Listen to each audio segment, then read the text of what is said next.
Cholesterol తో ఇబ్బంది పడుతున్నారా? డయాబెటిస్ రివర్స్ చేసుకోవాలా? డైట్ తో పరిష్కారం. Contact functional nutrition Vinisha Reddy.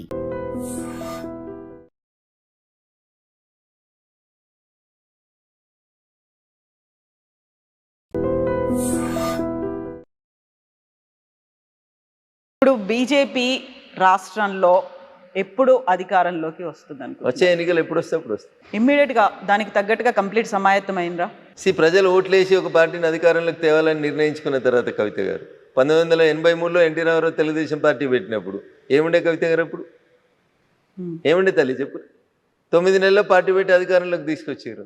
Bharatiya Janata party is a party with difference. సిద్ధాంతం కోసం, కమిట్మెంట్ కోసం అనేక మంది కార్యకర్తలు చచ్చిపోతూ సంవత్సరాల తరబడి నుంచి ఎత్తిన జెండా కోసం కొట్లాడుతున్నటువంటి కమిట్మెంట్ ఉన్న కార్యకర్తలు ఉన్న పార్టీ భారతీయ జనతా పార్టీ. దీనికి సన్నద్ధం ఏముంది కవిత గారు? ప్రజలు ఓట్లు వేయాలనుకోవాలి. 10 సంవత్సరాల టీఆర్ఎస్ పాలన చూసారు. 5 ఏళ్ళు ఉంటుందో లేదో నాకు తెలియదు, కానీ 5 ఏళ్ళ కాంగ్రెస్ పాలన చూస్తారు. ఇక అప్పుడు ఎవరికి ఓటు వేయాలనుకుంటారు ప్రజలు? ఇద్దరిని చూసిన తర్వాత క్వైట్ న్యాచురల్గా థర్డ్ ఆప్షన్ మేమే కనబడతాం, మాకే ఓట్లు వేస్తారు. ఎప్పుడు ఎన్నికలు వచ్చినా నేను చర్చ మొదలుపెట్టినప్పుడు అర్ధగంట తిట్టిన వాళ్ళని. అన్నకి చెల్లెకి లేదు, బావకి మరదలకి లేదు, తండ్రికి బిడ్డ మీద కంట్రోల్ లేదు, గాళ్ళకి ఎందుకు ఓటేస్తారు కవిత గారు? కాకుండా జనాలు మళ్ళీ కేసీఆరే రావాలని కోరుకుంటున్నారు, పూజలు చేస్తున్నారు, దేవాలయాల దగ్గర కూడా వాళ్లే కనిపిస్తున్నారు అనేది ఇదంతా ఆర్టిఫిషియల్ మూవ్మెంట్ని పైసలు ఇచ్చి నడిపిస్తారు అని చెప్తా ఉన్నాను. 100% ఆర్టిఫిషియల్ మూవ్మెంట్. వచ్చే ఎన్నికల వరకు టీఆర్ఎస్ ఏమవుతుంది, ఎట్లుంటుంది అనేది ఒకసారి చూద్దాం. కొద్దిగా వెయిట్ అండ్ సీ. ఇంకా 3 ఏళ్ళు ఉంది కాబట్టి ఓపిక ఉండండి కవిత గారు, ఎందుకు తొందరపడి. సో పార్టీని విచ్ఛిన్నం చేసే కుట్ర జరుగుతోంది, హస్తగతం చేసుకునే కుట్ర. మాకేం అవసరం? తనన్న మాటలు చెప్తున్నారు, కవిత అన్న మాటలు. కవితను అడుగురు సమాధానం. కుటుంబాన్ని విచ్ఛిన్నం చేశారు, పార్టీని హస్తగతం చేసుకోవాలనే కుట్ర జరుగుతోంది చెప్పింది కదా కవిత. హస్తగతం చేసుకోవాలనుకుంటున్నా ఉంటుంది. హస్తం పార్టీలో అడుగురు ప్రశ్న, నన్ను కాదు అడగాల్సి. సో ఇంటర్నల్ గా జరగదా అది? బయట నుంచి అవుతుంది ఎక్స్టర్నల్ గా? ఇంటర్నల్ గా ఏముంటుంది కాబట్టి పార్టీ వాళ్ళు ఉన్న ముగ్గురు అనుకున్న తర్వాత 4 బెనిఫిట్ అవుతారు. గట్లా పిట్టపోరు ఏదో పిల్లి తీర్చింది అన్నట్టు ఉంటుంది పంచాయతీ. ఇప్పుడు వాళ్ళ పంచాయతీ అంతా గట్లే ఉంటుంది. ఇప్పుడు కవిత అనేటువంటి ఎపిసోడ్ వచ్చిన తర్వాత ఏం జరిగింది అనేది జర్నలిస్ట్ మిత్రుడు కృష్ణ అడిగిన ప్రశ్నలకు సమాధానం చెప్పారు. జనం చెప్పారు కవితను సస్పెండ్ చేస్తారా చేయరా ఏమనుకున్నారు మీరంటే అది ఊహించిందే అన్నారు. 90% ప్రజలు చెప్పారు. కవిత ఇంపాక్ట్ ఏమైనా ఉంటుందా, బయటకు పోతే ఉండదంటే 46% మంది ఉంటుంది అని చెప్పారు. ఇక 46% మంది ఉంటుందంటే 1% ఓట్లతోటి పార్టీలు గెలిచి ఓడిపోయి జరిగే ఈ దేశం లోపల కవిత గారు 46% మంది జనం మీద ఇంపాక్ట్ ఉంటుంది కవిత మీద తీసుకున్న నిర్ణయం అంటే టీఆర్ఎస్ ఎక్కడ ఉంటుంది ఒకసారి ఆలోచించి. కాకుంటే 3 ఏళ్ల కాలం ఉంది కదా, ఇప్పుడు ఆ ఇంపాక్ట్ ఉంది అనిపిస్తుందేమో. 3 ఏళ్లలో అదే కంటిన్యూ అవుతుంది అంటారా? 3 ఏళ్లలో ఈ పార్టీ 3 ముక్కలు కాదని ఎవరు మీరు గ్యారంటీ ఇస్తారా? ఇలా చెల్లెపోయింది రేపు బాగోవడానికి గ్యారంటీ ఇస్తారా? రేపు గౌరవనీయులు సంతోష్రావు గారు బయటకు వరని గ్యారంటీ ఇస్తారా? అంతా శ్రీమంతులే అయ్యారు కదా, అందరి దగ్గర 1000 కోట్లు అయిపోయినాయి కదా. ఎవరైనా బయటకోవచ్చు, ఎవరైనా కొత్త పార్టీ పెట్టుకోవచ్చు, ఎవరైనా ఏదైనా చేసుకోవచ్చు, ఏముంటుంది. సో ఇప్పుడు మళ్ళీ బీజేపీ వచ్చే పరిస్థితులు ఉన్నాయంటారా? మీరు చెప్పినట్టుగా అప్పుడు ఎన్టీఆర్ పార్టీ స్థాపించినప్పుడు 9 నెలల్లోనే అధికారంలోకి అంటే అలాంటి పరిస్థితి ఇప్పుడు ఉందా? అంతకంటే ఎక్కువ ఘోరమైన పరిస్థితి. ప్రజలు కాంగ్రెస్ని అంతకంటే ఎక్కువ ద్వేషిస్తారు, టీఆర్ఎస్ పట్ల అంతకంటే ఎక్కువ కోపంగా ఉన్నారు ప్రజలు. భారతీయ జనతా పార్టీ ఒకటి ఆల్టర్నేట్ కనబడుతుంది. ఎన్నికలు ఎప్పుడు వస్తాయని ఎదురు చూస్తారు. యూనిటీ ఉందా బీజేపీలో? మరి దానికోసం సమిష్టిగా పోరాడడానికి, కృషి చేయడానికి ఉంది, కలిసికట్టుగా ఉంది. 100% ఉంది తల్లి. అందరం కలిసే ఉన్నాం, కలిసి కట్టుకునే ఉన్నాం, కలిసి కొట్లాడతాం, కలిసే అధికారంలోకి. కాకపోతే ఎవరికి వాళ్ళు ఇండివిజువల్ గా మాట్లాడుతున్నారు, ఎవరికి వాళ్ళు సెపరేట్ గా. కవిత మా ఇంటికి వచ్చి ఇంటర్వ్యూ చేస్తే రఘునందన్ రావు సమాధానం చెప్తాడు, కానీ రాజేందర్ గారు బండి సంజయ్ గారు ఎట్లా చెప్తారు తల్లి? దీన్ని కూడా ఇండివిజువల్ గా మాట్లాడుతారు. మీరు రేపు పొద్దున బండి సంజయ్ గారు ఇంటర్వ్యూ చేయరు, ఆయన కూడా మాట్లాడుతారు. అరవింద్ గారు ఇంటర్వ్యూలు చేయడం వేరు, పబ్లిక్ గా మీడియా ముందు మాట్లాడడం వేరు ఉంటది. కార్యకర్తల సమావేశాల్లో మీడియా ముందు రోజు ఏం మాట్లాడతారు? కార్యకర్తల సమావేశం అంతటి జరుగుతున్నాయి, దేశంలో అందరు ఎంపీలు పనిచేస్తారు. ఒక్కసారి నా 3 రోజులు వెనుక పోయి చూడరాదు, 3 రోజుల నుంచి నేనేం పని చేసినా కనబడుతుంది కదా తల్లి. ఎందుకంటే ఊరికి అనుమానం పెట్టుకొని ఇబ్బంది పడతావు మనసులో. చూడు అట్లే ప్రతి ఎంపీకి ఫేస్బుక్ పేజ్ ఉంది, చూడు ఒకసారి ఎవరెవరు ఎక్కడ పనిచేస్తారు, ఏం మాట్లాడుతారో తెలుస్తుంది కదా. అందరం పనిచేస్తున్నాం, నియోజకవర్గాల్లో పనిచేస్తున్నాం, రాష్ట్ర నాయకత్వం బలంగా ఉంది, కేంద్ర నాయకత్వం బలంగా ఉంది, పార్టీ అధికారంలోకి వస్తుంది. So you are very confident. ఎన్ని లెక్కల్లో చెప్పమంటే ఎట్లా చెప్తారు? ఎన్ని వస్తాయి అని అంటారు మీరు? అధికారంలో రావడానికి ఎన్ని సీట్లు కావాలో అన్ని వస్తాయి. చాలా మ్యాజిక్ ఫిగర్ క్రాస్ అయితే సరిపోతుంది అంటారా? సరిపోదు. ఇప్పుడు కాంగ్రెస్కి ఎన్ని వచ్చినాయి? 63 వచ్చినట్టున్నాయి కదా, సరిపోతలేవా? అంతేనా? అంటే 63 కాదు, రేపు 119 ఉంటాయా, 153 అవుతాయా, 175 అవుతాయా? చాలా కాలంలో చాలా మార్పులు వస్తాయి తల్లి. 3 ఏళ్లలో 1 నేషన్ 1 ఎలక్షన్ వస్తుంది, మహిళా రిజర్వేషన్ 33% వస్తుంది, స్టేట్ అసెంబ్లీలో ఉన్న సీట్లు రీఆర్గనైజ్ అవుతాయి, దాంతోపాటు ఎస్సీ ఎస్టీల సీట్లు రీఆర్గనైజ్ అవుతాయి, భారత పార్లమెంట్లో సీట్లు పెరుగుతాయి, జనగణన పూర్తి అయిన తర్వాత రీఆర్గనైజేషన్ కమిటీస్ వస్తాయి, ఇన్ని పెట్టుకొని రేపు ఏమవుతుందో తెలియనప్పుడు 3 ఏళ్ల తర్వాత ఏమవుతుందో ఇప్పుడు ఎట్లా ఉంచుతాం కవిత గారు? అందులో 42% రిజర్వేషన్తో పాటుగా ఇప్పుడు కర్ణాటక గవర్నమెంట్ కూడా మళ్ళీ బీసీ కులగణన చేయాలి అనేటువంటి ఒక నిర్ణయానికి అంటే ముందుగా చేసిన కులగణన ఏమైంది కవిత గారు? అది ఎప్పుడో 10 ఏళ్ల కింద చేశారు కాబట్టి మళ్ళీ ఇప్పుడు శాస్త్రీయంగా చేయాలి అనేది. కాంగ్రెస్ అధికారంలో ఉన్నప్పుడు ఒక రకంగా ఉంటుంది, ప్రతిపక్షంలో ఉంటే ఒక రకంగా ఉంటుంది. కాంగ్రెస్ ఈ దేశంలో బీసీలకు ఏ రోజు కూడా న్యాయం చేయలేదు.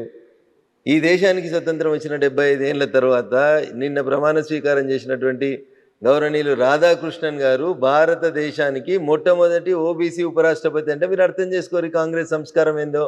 55 ఏళ్ళు ఈ దేశాన్ని పాలించి ఒక ఉపరాష్ట్రపతిని ఒక ఓబీసీ క్యాండిడేట్ని చేయలేనటువంటి పార్టీ కాంగ్రెస్ పార్టీ. వాళ్ళు 42% రిజర్వేషన్ ఏడిస్తారు కవిత గారు. వాళ్ళ గురించి ఏదో బాగా పట్టుకొని తనలాడుతూ ఉన్నారు మీరు. మీ క్యాండిడేటే దిక్కులేడు. ఎవరికి ఇచ్చారు ఉపరాష్ట్రపతి క్యాండిడేట్? సుదర్శన్ రెడ్డి గారు ఓసీకి ఇచ్చారు. ఎందుకు బీసీకి ఎందుకు వెళ్ళలేదు మరి? రేవంత్ రెడ్డి పొద్దులు అయితే బీసీ ఢిల్లీ దాకా వచ్చి ధర్నా చేసినావు కదా, నీకు మోకా వచ్చింది కదా, నువ్వు ఎందుకు అమలు చేయలేదు? 42% కాదు, ఒక సీటు ఓబీసీ ఈ దేశంలో ఇయ్యాలటి దాకా ఎవరు చేయలేదు. మేము చేస్తున్నామని ఒక ఓబీసీ క్యాండిడేట్ని ఎందుకు పెట్టలేదు? పోనీ మీ హైకమాండ్ పెట్టలేదు, మరి మేము ఒక ఓబీసీ క్యాండిడేట్ని పెట్టినాం. కొంతమంది బీసీ ఎంపీలు మాకు ఓటేసారు, మీకెందుకు కడుపు నొత్తుంది? ఓటు చోరీ ఏంది? ఓటు చోరీ ఏంది కవిత గారు? దానికి విప్ ఉండదు. ఉపరాష్ట్రపతి ఎన్నికకు విప్ ఉండదు. విప్ లేనప్పుడు ఏం పోయినా తనకి ఇష్టం ఉన్నట్టు ఓటేసుకుంటాడు. నువ్వు క్రాస్ ఓటింగ్ అయింది అనేది, దాంట్లో క్రాస్ అయింది, ఓటింగ్ అయింది, నాకు అర్థం కాదు. మీరు ఎంపీ కవిత గారు, మీరు ప్రజల చేత ఎన్నుకోబడినటువంటి గౌరవ ప్రజాప్రతినిధి. మీరు ఎవరు కోటేయాలో ఇంకొకరు చెప్తారా? ఇంకొందరు దారుణంగా సిగ్గు లేకుండా మాట్లాడుతారు. 20 కోట్లకు ఎంపీలు పోయినరని, అమ్ముడు పోయి ఓటేసిరని. కొంచెం అన్నం తిన్నట్టు మాట్లాడి నేర్చుకోవాలి వాళ్ళు. ఎంపీలు 20 కోట్లు తీసుకొని ఓటేసిరా? ఇంత సంస్కారహీనంగా మాట్లాడతారా? నీ పార్టీ బీఫామ్ మీద గెలిచిన నువ్వు కంట్రోల్ చేసుకోవడం చేతగాక, నీ దగ్గర పనిచేసే నీ ఎంప్లాయీని నువ్వు కంట్రోల్ చేసుకోలేక మమ్మల్ని అంటే ఎట్లా కవిత గారు? మీ ఐటీఎంలో పనిచేసేవాడు పక్క ఛానల్లోనికి మీ సమాచారం ఇస్తుంటే అది మీ చేతగానితనం అవుతుంది, కానీ మాది ఎట్లయితుంది? అది ఎట్లయితే చెప్పురి. So true. సో ఇప్పుడు సుదర్శన్ రెడ్డి గారి గురించి అమిత్ షా చేసినటువంటి ఆ వ్యాఖ్యలు మీరు విన్న తర్వాత ఏమనిపించింది? సో సల్వాజుడు మాట్లాడినంటే ఉన్నట్టు మాట్లాడతాడు కదా, అబద్ధం ఎందుకుంటుంది? ఈ కాకపోతే దేశం 10 ఏళ్ల తర్వాత ఎందుకు ఇప్పుడు ఎందుకు మాట్లాడినరు? నువ్వు స్క్రీన్ మీదకి వచ్చినావు కాబట్టి మాట్లాడుతున్నావు, ఇవాళ నువ్వు రాజకీయాలకు వస్తున్నావు కాబట్టి మాట్లాడుతున్నాం. రాజకీయాలకు రాకపోతే నీ గురించి ఎందుకు మాట్లాడతాం? మాకు ఏమవసరం? రిటైర్డ్ అయిన ఒక జడ్జి గురించి మాట్లాడాల్సిన అవసరం భారత హోంమంత్రికి ఏముంటుంది? నువ్వు రాజకీయాలకు వస్తున్నావు కాబట్టి వచ్చిన క్యాండిడేట్ పలానాడు అని చెప్తున్నాం, తప్పేముంది? నువ్వు బయటికి రానని చెప్పి మేము మాట్లాడినావా మీ గురించి? కాకపోతే ఆపరేషన్ కగార్ మేము స్టార్ట్ చేస్తున్నప్పుడైనా అప్పుడైనా మాట్లాడాల్సి ఉండే, అప్పుడు కూడా మాట్లాడకుండా కేవలం మేము ఎప్పుడు మాట్లాడాలో నిర్ణయించేందుకు మీరెవరు కవిత గారు? మేము ప్రజల చేత ఎన్నుకోబడినటువంటి ప్రభుత్వం మాది. ఏది ఎప్పుడు మాట్లాడాలో ఈ దేశ హోంమంత్రికి ప్రధానమంత్రికి మీడియా డిక్టేట్ చేస్తుందా? ఇంత అన్యాయం ఉంటుందా? మీడియా డిక్టేట్ చేయడం కాదు, కాకపోతే ఆపరేషన్ మాట్లాడితే మంచోళ్ళ మీరు నేను అలా ఆపరేషన్ కగార్ మేము స్టార్ట్ చేసాము మార్చి 20. ఆపరేషన్ కగార్ మార్చి 2026 వరకు ఈ దేశంలో నక్సలైట్లు ఏరేసేందుకు మొదలుపెట్టిన ఆపరేషన్. అవును, దాంట్లో ఎల్లయ్య పేరు మల్లయ్య పేరు ఎందుకు మాట్లాడాలి? మీ పేరు తీసి మిమ్మల్ని ఎందుకు ఇచ్చేయాలి? మేము ఏం అవసరం మాకు? రిటైర్డ్ అయ్యారు, అయిపోయింది, మీ కార్యక్రమం అయిపోయింది. ఇక మీ గురించి ఎందుకు మాట్లాడాలి? మీరు మళ్ళీ కొత్త బట్టలు వేసుకొని వచ్చారు కాబట్టి మీ గురించి మాట్లాడాల్సి వస్తుంది. సందర్భం లేకుండా మాట్లాడితే జనం ఏమంటారు? సమయం సందర్భం ఉన్నప్పుడు మాట్లాడాలి, సందర్భం లేనప్పుడు ఇంట్లో పడుకొని గురించి మాట్లాడడం ఎందుకు మాట్లాడతారు? అది సంస్కారం కాదు అది.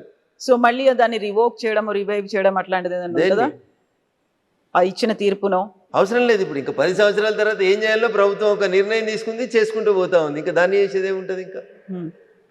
సో ఆపరేషన్ కగారు వీళ్ళు కంటిన్యూ అట్లాగనే అవుతుంది, డౌట్ ఎందుకు దాంట్లో? ఈ దేశ హోంమంత్రి ఒకసారి ఒక మాట చెప్తే బరాబర్ జరిగి తీరుతుంది. సో మేము రఘునందన్ రావు గారిని నెక్స్ట్ ఎట్లా చూడొచ్చు? ఇట్లే చూస్తారు. కాలు కొంచెం గుడుతున్నావు, అప్పుడు కొంచెం మంచిగా నడుస్తాం అంతే. యాక్టివ్ అవుతారు, ఇంకా మోర్ యాక్టివ్. ఆపరేషన్ చేయించుకొని కొంచెం ఇబ్బందిలో ఉన్నాను కాబట్టి కొంచెం గుడుతూ మెల్లగా నడుస్తా ఉన్నాను. అప్పటికి ఇంకా బాగా యాక్టివ్ కనబడతాను. సో మెదక్ నుంచేనా అప్పుడు కూడా? అరే తల్లి 3 సంవత్సరాలు ఉంది అంటున్నా, చాలా కాలం ఉంది. వచ్చి రేపు లేడీస్కి వచ్చింది అనుకో తల్లి, రఘునందన్ రావు పోటీ చేస్తా అంటే టికెట్ ఇస్తుంది ఆ పార్టీ? ఇవ్వరు. కాన్స్టిట్యున్సీస్ రీఆర్గనైజ్ చేసి రేపు అది ఎస్సీలకు ఎస్టీలకు రిజర్వ్ అయింది అనుకోరి, నాకు పోటీ చేసే అవకాశం ఉంటుందా? అందుకని తొందరపడకూరి, వెయిట్, సమయం వచ్చేదాకా వెయిట్ చేయండి. ఇప్పుడు కులగణన భారత ప్రభుత్వం స్టార్ట్ చేసింది, జనగణన కూడా స్టార్ట్ చేసింది, కులగణన స్టార్ట్ చేసింది. ఇవన్నీ అయిపోయినాక 2017లో రీఆర్గనైజేషన్ కమిటీ వస్తుంది. వీటన్నింటికంటే ముందు ఆల్రెడీ పాస్ అయినటువంటి 33% మహిళా రిజర్వేషన్ ఉంది. ఇవన్నీ చేయాలా వద్దా కవిత గారు? చేస్తున్నప్పుడు ఏ సీట్ ఎటు పోతుంది, ఏ సీట్ ఏ రిజర్వేషన్లకు వస్తుంది తెలియకుండా ఎందుకు తొందరపడు? నేను అనేది అది అంతే. అంతేగాని మిమ్మల్ని ఏదో డిస్కరేజ్ చేయాలనో ఇంకోటి చేయాలనో No, no, no, నేనేం డిస్కరేజ్ అవ్వట్లేదు. కాకపోతే you are very confident and మన దగ్గర తెలంగాణలో కూడా రాబోతుంది. 100% మాదే అధికారం. అండ్ ఫోర్త్ టైం కూడా మోదీ వస్తారా మళ్ళీ? 100% వస్తారు. మోదీయే ఉంటారా ఉంటారు. అప్పుడు కూడా? ప్రజలు కోరుకున్న తర్వాత ఆయన ఉండకపోతే మీరు ఉంటారా, నేను ఉంటున్నా? ప్రజలు ఆయన్ని కోరుకుంటున్నప్పుడు ఆయన్నే ఉంటాడు ఈ దేశ ప్రధానిగా. సో ఫోర్త్ టైం కూడా అక్కడ ఎన్డీఏ వస్తుంది. బీజేపీ వస్తుంది, ఎన్డీఏ కూడా వస్తుంది. In fact it is an NDA only, ఎన్డీఏనే వస్తుంది. ఎస్ అండి, thank you so much Raghunandan గారు. Thank you. And for more videos, Please subscribe to iDream. Please subscribe to iDream. Please subscribe iDream. And please subscribe to iDream. For more videos, subscribe to iDream. please like, share and subscribe to the channel. Congratulations, iDream. Subscribe to iDream. Subscribe to iDream. So subscribe to iDream Media. iDream ki iDream team andarki huge congratulations. Please subscribe iDream Media. Please subscribe to iDream. Subscribe iDream. Please subscribe to iDream. iDream అంటే నా కళల channel subscribe చేసుకున్నారు, నోరు తిరుగుతలేదు. మీరైతే గంట గుర్తు కొట్టండి. For more such videos, please subscribe to iDream. Subscribe to iDream. Please subscribe to iDream. Please subscribe iDream Media. Please do subscribe to iDream. Please subscribe to iDream Media. For best entertainment and information, please subscribe iDream. And don't forget to subscribe to iDream.